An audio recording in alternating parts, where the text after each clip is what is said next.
শুরু করবার আগে একটা প্রসঙ্গে একটু ছোট্ট করে, অর্থাৎ যে প্রসঙ্গ নিয়ে আমি আলোচনা করতে চাই, হয়তো তার বাইরের মনে হতে পারে এই প্রসঙ্গটি, কথা বলে দিতে চাই। আপনাদের সবারই জানা যে সম্প্রতি জাপান সফরকালে অন্তর্বর্তীকালীন সরকারের প্রধান প্রফেসর মোহাম্মদ ইউনূস একটি গণমাধ্যমের সঙ্গে সাক্ষাৎকারে বলেছেন যে একটি দল শুধুমাত্র নির্বাচন চায়। আমার মনে হয় এই কথা বলবার মধ্য দিয়ে তিনি নিজেকে পক্ষপাত দুষ্ট করে ফেলছেন। প্রথমত, একটি দল নির্বাচন চায় না। দ্বিতীয়ত, যে দল নির্বাচন চায় সেই দল যদি একাও চায় সেটা অত্যন্ত গুরুত্বপূর্ণ। মাথায় রাখতে হবে, রাজনীতির আলোচনার মধ্যে অর্থাৎ ক্রিয়াকর্মের মধ্যে এই মুহূর্তে আওয়ামী লীগ অনুপস্থিত। দেশের একমাত্র বড় রাজনৈতিক দল, প্রধান রাজনৈতিক দল যারা ক্ষমতায় যাবার কথা চোখ বন্ধ করে চিন্তা করতে পারে, সেটা বিএনপি। তার একটা বড় জনসমর্থন রয়েছে। এর পরের জনসমর্থনের বিবেচনায় যদি আমরা নিতে চাই, তাহলে অবশ্যই আওয়ামী লীগকে বিবেচনা করতে হবে। তার পতন যত ন্যাক্কারজনকই হোক না কেন, যত কষ্টদায়ক হোক না কেন, এবং এই দুটো দল বাংলাদেশের ভোট ব্যাংকের মোটামুটি ভাবে আমার বিবেচনায় 90% নিয়ন্ত্রণ করে। এবং ন্যাচারালি বোঝা যায় যে আওয়ামী লীগ রাজনৈতিক প্রক্রিয়ার মধ্যে দেশ চাক, সেটা তারা তাদের স্বার্থে চাইবে। বিএনপি দেশের স্বার্থে এবং তাদের নিজেদের রাজনৈতিক স্বার্থে নির্বাচন চাইবে। ইতিমধ্যেই সেনাবাহিনী বলেছে যে তারা ডিসেম্বরের মধ্যে নির্বাচন দেখতে চায়। এবং বিএনপি আওয়ামী লীগ, নিঃসন্দেহে বোঝা যায় যে আওয়ামী লীগের এই সরকারের প্রতি সমর্থন থাকবার কোনো কারণ নেই। বিএনপি যদি তার সমর্থনটা উইথড্র করে বা সহযোগিতা না করে, আর সেনাবাহিনী যদি স্ট্রেইট এই বাধ্যবাধকতার মধ্যে সরকারকে ফেলে দেয় যে ডিসেম্বরের মধ্যে নির্বাচন করতে হবে, বাকি যত রাজনৈতিক দল সংখ্যার বিচারে যতই দেখানো হোক না কেন, কারো কথায় কিছু আসবে যাবে না। এটা প্রফেসর মোহাম্মদ ইউনূসকে বুঝতে হবে। না বুঝে থাকলে তিনি বোকামি করবেন, তার সরকার বোকামি করবে, এবং পরিণতিটা কারোর জন্য খুব একটা ভালো হবে না।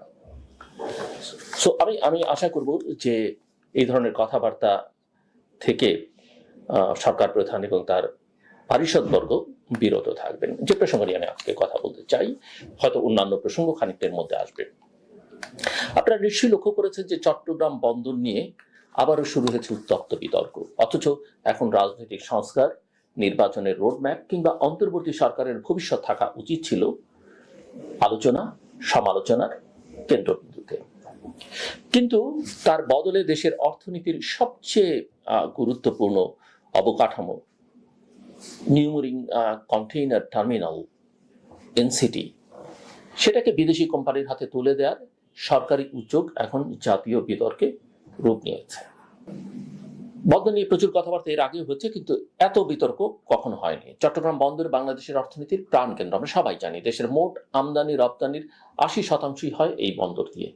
এর মধ্যে 55% পণ্য ওঠানামা হয় এনসিটির মাধ্যমে। এই টার্মিনাল নির্মাণে ব্যয় হয়েছে বন্দর কর্তৃপক্ষের নিজস্ব তহবিল থেকে প্রায়, আমি যত জানি, 2000 কোটি টাকা। আধুনিক যন্ত্রপাতি দিয়ে সজ্জিত এই টার্মিনাল বিগত 15 বছর ধরে কোটি কন্টেইনার হ্যান্ডেল করেছে। অর্থাৎ এই টার্মিনালটি দেশের জন্য শুধু আর্থিকই নয়, কৌশলগত এবং প্রতিরক্ষা দৃষ্টিকোণ থেকেও অত্যন্ত গুরুত্বপূর্ণ। তবু এই টার্মিনালটি সংযুক্ত আরব আমিরাতের কোম্পানি অর্থাৎ ইউএইর একটি কোম্পানি ডিপি ওয়ার্ল্ডের হাতে G2G অর্থাৎ গভর্নমেন্ট টু গভর্নমেন্ট ভিত্তিতে তুলে দেওয়ার সিদ্ধান্ত চূড়ান্ত পর্যায়ে। সরকারের ভাষায় এটি একটি বিদেশি বিনিয়োগ, যার মাধ্যমে চট্টগ্রাম বন্দরকে একটি ম্যানুফ্যাকচারিং এবং ইকোনমিক হাবে পরিণত করার স্বপ্ন বাস্তবায়ন হবে। বাংলাদেশ সরকারের দাবি, এর ফলে মিলবে কর্মসংস্থান, বাড়বে সক্ষমতা, আসবে $1 মিলিয়ন বিদেশি পুঁজি। তবে প্রশ্ন হচ্ছে যে বিদেশি কোম্পানিকে দায়িত্ব দেওয়ার এই তড়িঘড়ি সিদ্ধান্ত কি কেবল অর্থনৈতিক, নাকি এর পেছনে রয়েছে ভূ রাজনৈতিক চাপ, নিরাপত্তা সংক্রান্ত হিসাব, কিংবা পূর্ববর্তী সরকারের গ্রহণ করা বিতর্কিত সিদ্ধান্তের ধারাবাহিকতা? অন্তর্বর্তী সরকারের শুরুর দিকে যে গণমানুষের আশা ছিল সংস্কার, স্বচ্ছতা ও জবাবদিহিতার, তা এখন যেন সরে গিয়ে জায়গা নিচ্ছে বেসরকারীকরণ এবং বিদেশ নির্ভরতার পথে। কোনো কোনো ক্ষেত্রে বেসরকারীকরণ খুব খারাপ নয়, কোনো কোনো ক্ষেত্রে বিদেশি সহযোগিতা খারাপ নয়, কিন্তু এর অর্থনৈতিক দিক, রাজনৈতিক দিক, ভূরাজনৈতিক দিক, এগুলো নিরাপত্তার দিক ভেবে দেখা দরকার সবসময়। চট্টগ্রাম বন্দর শুধু একটি বাণিজ্যিক গেটওয়ে নয়, এটি বাংলাদেশের কৌশলগত সার্বভৌমত্বের প্রতীক। এর পাশে রয়েছে নৌঘাঁটি। তাই এনসিটির মতো চলমান একটি কার্যকর টার্মিনাল পরিচালনার দায়িত্ব বিদেশিদের হাতে দেয়া হলে সেটি কি কেবল অর্থনৈতিক সিদ্ধান্তে সীমাবদ্ধ থাকবে? এখানে আরেকটা বাস্তবতা হচ্ছে যে এই টার্মিনাল ইতিমধ্যেই যথেষ্ট দক্ষতায় চলমান এবং আগামী 15 বছর কোনো বড় ধরনের বিনিয়োগ ছাড়াই এটি কার্যকর থাকবে বলে সংশ্লিষ্টদের দাবি। তাহলে বিদেশি বিনিয়োগের প্রয়োজন কি? প্রশ্ন তো তোলাই যায় এবং অযৌক্তিক নয় এই প্রশ্ন। বিশ্বের অন্যান্য দেশের উদাহরণ দেয়া হচ্ছে, যেমন ভিয়েতনাম, ভারত, শ্রীলঙ্কা বা পাকিস্তান। কিন্তু এই দেশগুলোর নিজ নিজ ভূগোল, অর্থনৈতিক কাঠামো এবং বন্দর সংখ্যা বাংলাদেশের সঙ্গে তুলনীয় নয়। তারা একাধিক সমুদ্র বন্দর ও কৌশলগত বিকল্প সুবিধা পায়, যেটা বাংলাদেশ কোনো অবস্থাতেই পায় না। বাংলাদেশের বেলায় চট্টগ্রাম বন্দরের বিকল্প নেই। সুতরাং কোনো ঝুঁকি গ্রহণের মানে দেশের প্রবেশদ্বারে পরোক্ষ নিয়ন্ত্রণের সম্ভাবনা তৈরি করা। এদিকে যখন এনসিটি বিতর্ক তুঙ্গে, তখন দেশের রাজনৈতিক আকাশে আরো একটি ছায়া ঘনীভূত, এবং যে ছায়াটি ঘনীভূত হচ্ছে সেটা হচ্ছে জুলাই আগস্টের গণ আন্দোলনের পর দায়ের হওয়া হাজারো মামলা, যার অনেকগুলি এখন প্রশ্নবিদ্ধ। একজন জীবিত মানুষকে মৃত দেখিয়ে হত্যা মামলায় ফাঁসানো হয়েছে, এমন অভিযোগ ইতোমধ্যেই জনমনে আতঙ্ক তৈরি করেছে, আতঙ্ক ছড়িয়েছে।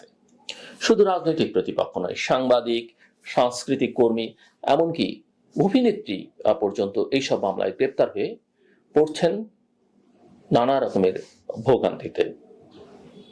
এগুলো নিছক ভুল না, বরং মনে করিয়ে দিচ্ছে অতীতের সেই কালচারের কথা, সেই সংস্কৃতির কথা, যখন ভুয়া মামলা, গায়েবী মামলা, হয়রানি এবং হয়রানির বিরুদ্ধে ন্যায় বিচারের দাবি একসঙ্গে চলত।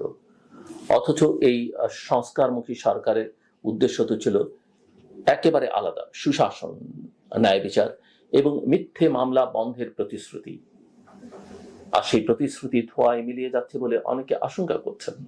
এছাড়া শেখ হাসিনার বিরুদ্ধে আন্তর্জাতিক অপরাধ ট্রাইব্যুনালে আনুষ্ঠানিক অভিযোগ দাখিল, গুম সংক্রান্ত নতুন তদন্ত এবং ক্ষমতাসীন সরকারের আওতায় এসব বিচার প্রক্রিয়ার গতি প্রকৃতি নিয়েও শুরু হয়েছে নানা রকমের আলোচনা।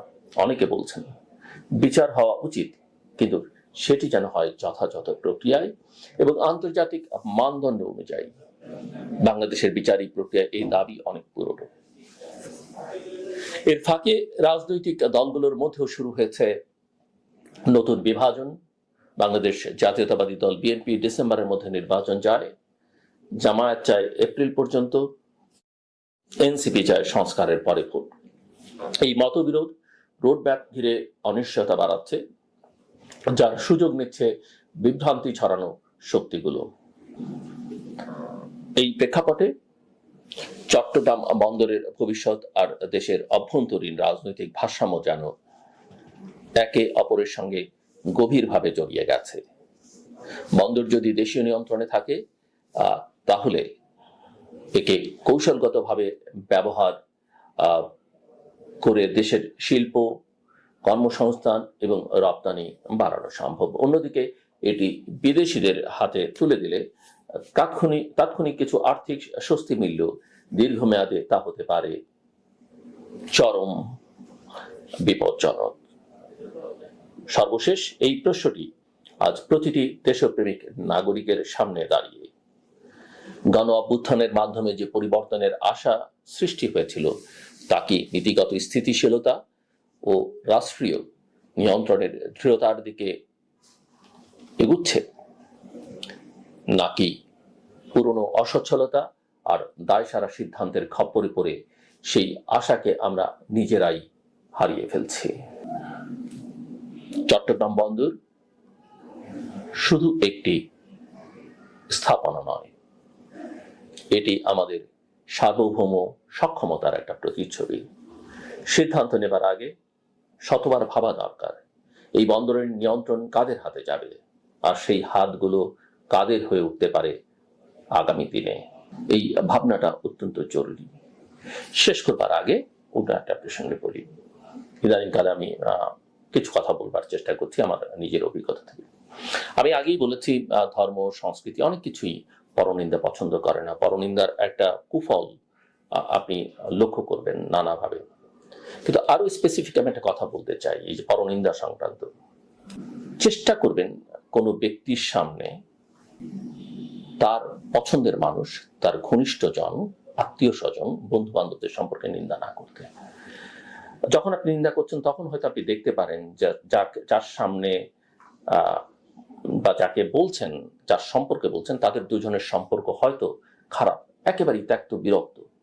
কিন্তু এই সম্পর্কটা যদি রক্তের হয়, এই সম্পর্কটা যদি অন্য কোনো বাঁধনে বাধা থাকে বা ইমোশনাল সম্পর্ক হয়ে থাকে, সেটা কিন্তু সাময়িক। যে ত্যক্ততা বিরক্ত আপনি দেখছেন সেটা সাময়িক, প্রথমত। দ্বিতীয়ত হচ্ছে, আপনি যদি ধরেন এক্স কে ওয়াই এর বিরুদ্ধে বলছেন, দুজনের একটা সম্পর্ক আছে, এই মুহূর্তে খারাপ, কিন্তু এক্স এর ব্যক্তিত্ব এমন হতে পারে যে তিনি হয়তো ওয়াই সম্পর্কে বাজে কথা বলতে পারেন, আপনার কাছে শেয়ার করতে পারেন, কিন্তু আপনি যখন বলছেন তৃতীয় একজন হয়ে, তিনি সেটা পছন্দ নাও করতে পারেন, তার সেটা ভালো নাও লাগতে পারে। কাজে এই বিষয়ে সতর্ক থাকা খুব জরুরি।